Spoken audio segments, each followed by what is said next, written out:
بلندیاں ہماری بھی ہیں، نبی پاک صلی اللہ تعالیٰ علیہ وسلم کے صدقے میں ان کے غلاموں کی بلندیاں ہیں۔ میرے عزیزو، آپ کو میں بتاؤں کہ اللہ تبارک و تعالیٰ کے اس کلام پاک کو جو آپ تلاوت سنتے بھی رہتے ہیں، پڑھتے بھی رہتے ہیں، سبحان الذی اسرا، سمجھ رہے؟ یہاں کچھ چیزیں جو ہے شروع میں بتانا ہے۔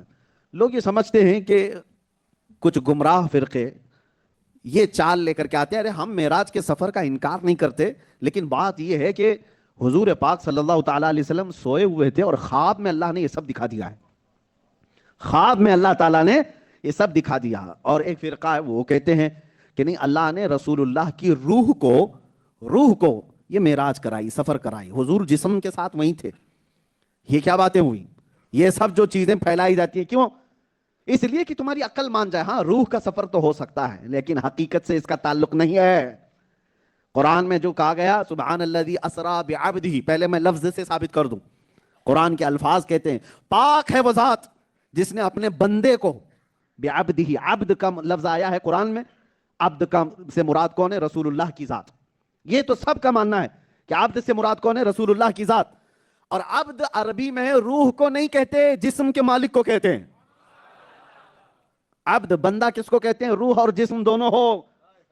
اور قرآن نے کہا ہے اپنے بندہ خاص کو۔ دوسری دلیل میں آپ سے کہتا ہوں، میں سویا تھا۔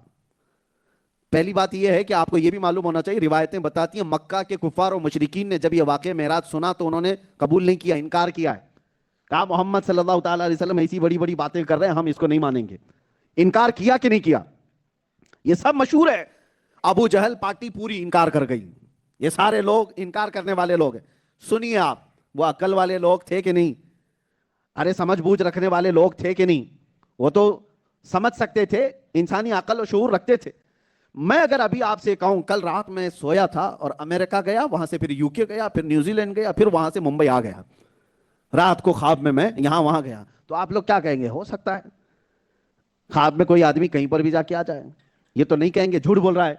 ارے خواب کی بات کہاں، آپ یہ نہیں کہیں گے خواب دیکھا ہے کہ نہیں دیکھا ہے یہ تو تم کو پتا، لیکن اگر گئے تھے تو ٹھیک ہے، کوئی بات نہیں، خواب میں آدمی آسمانوں پہ بھی جاتا ہے، نیچے بھی جاتا ہے، پتہ نہیں کہاں جاتا ہے، خواب میں جانے کا کوئی انکار نہیں کرتا۔ لیکن میں آپ کو بتاؤں، اگر میں یہ بات کہہ دوں کہ نہیں ایک رات میں اتنا سفر کر کے واپس آ گیا، تو آپ کہیں گے کیسے ہو سکتا ہے، آپ تو یہی تھے، جسم یہی تھا، کیسے جا کر کے آئے؟ تو مکہ والوں نے جو انکار کیا، حضور اگر یہ بتا رہے ہوتے کہ میری روح نے سفر کیا یا میں خواب میں سفر کر کے آیا، تو مکہ والے انکار کبھی